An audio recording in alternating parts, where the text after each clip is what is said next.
If you're a first-time cruiser in 2026, there are some brand new rules that could cost you money, delay your boarding, or even get you denied at an entry port. And most first-time cruisers don't find out until it's too late. Today, we're breaking down new rules in 2026 for first-time cruisers, including documentation changes, new fees, loyalty program updates, items that will get confiscated at the port, and destination-specific rules that cruise lines don't really explain very clearly. And make sure you stay to the end because one of the rules I'll share has already caused several travelers to miss their cruise entirely.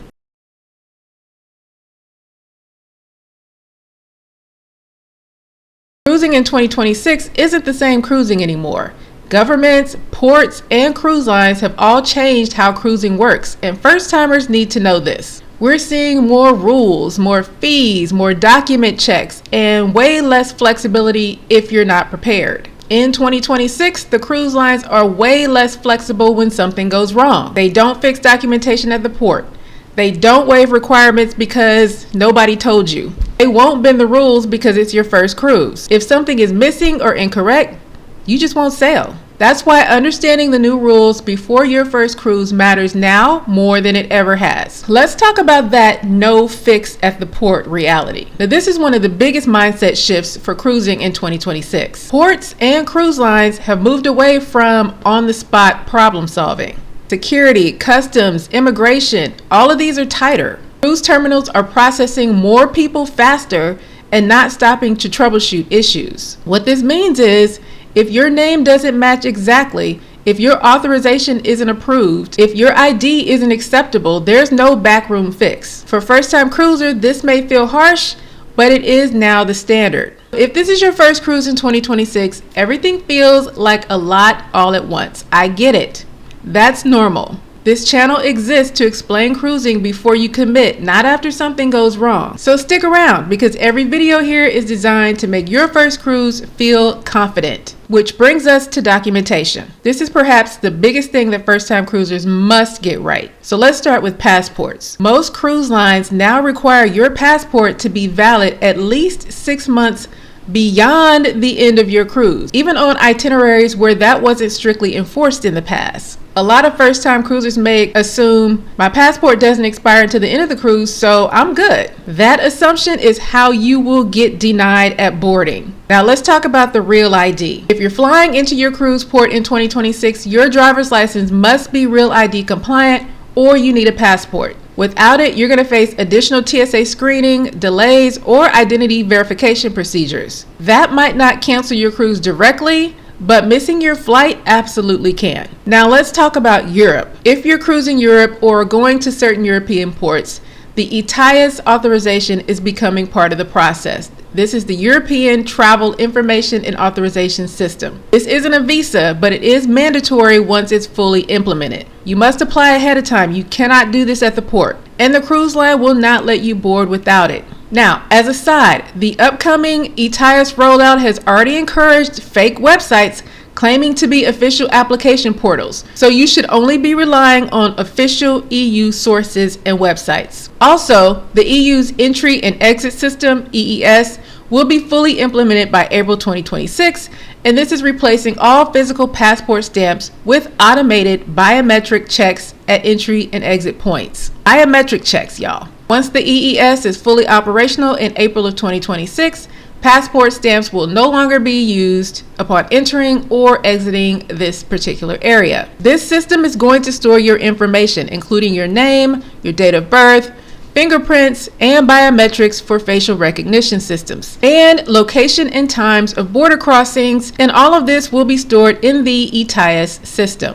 And finally, let's talk about name matching because this is huge. Your cruise booking must match your passport, your driver's license, your birth certificate, or any other travel authorization exactly. Not close enough, not your nickname, not your married name if your passport or ID hasn't been updated. So for example, if your maiden name was Smith and now you're married and your married name is Wesson. If your cruise is booked under your married name of Wesson, but your ID still says Smith, you will not be boarding that ship. They love that you just got married, but they don't care that you just got married.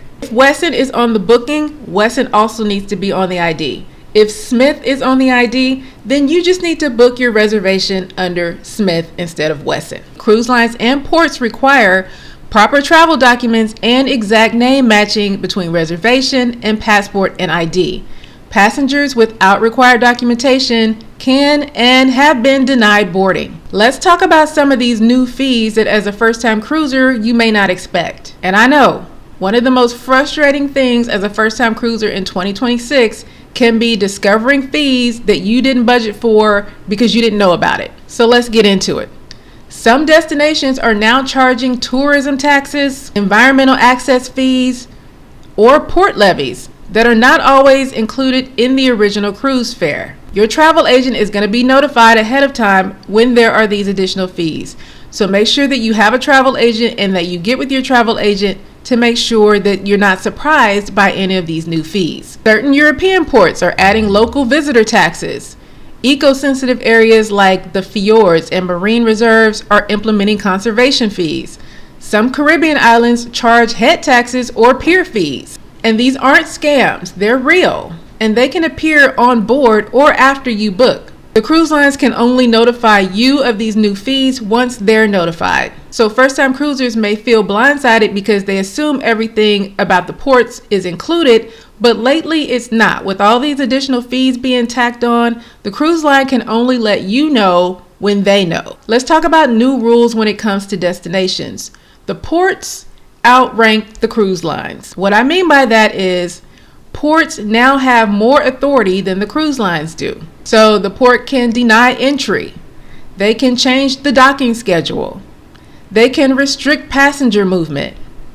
They can cancel access altogether. If weather, environmental rules, or local regulations change, your itinerary can change, even mid-cruise. This is why booking non-refundable third-party excursions without protection is risky. Cruise lines can't override the port authorities.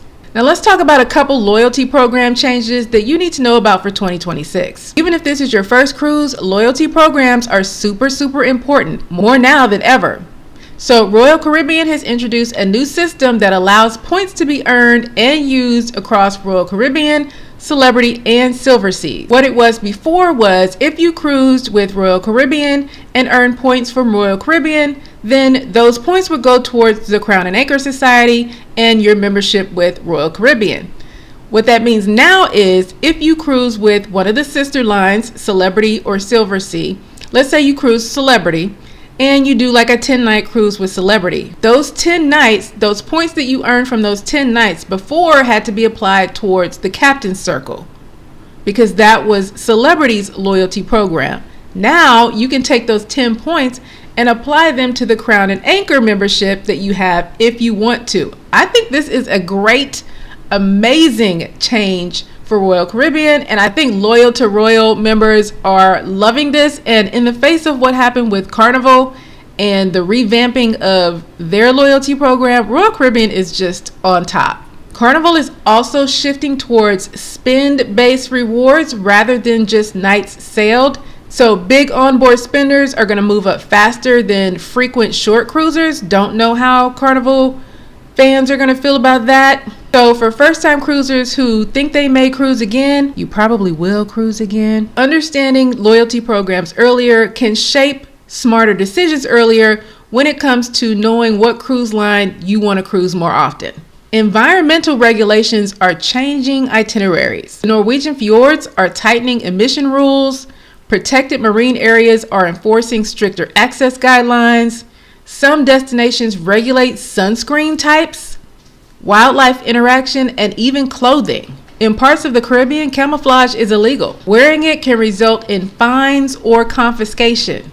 And you don't want your clothes confiscated. First-time cruisers may assume that cruise rules override local laws, and they do not. What you cannot bring on board, okay? This is where people lose items. Many cruise lines now ban multi-plug outlets, surge protectors, extension cords with AC sockets, drones, hoverboards, unregistered battery packs, satellite internet devices, portable routers and interface equipment are prohibited.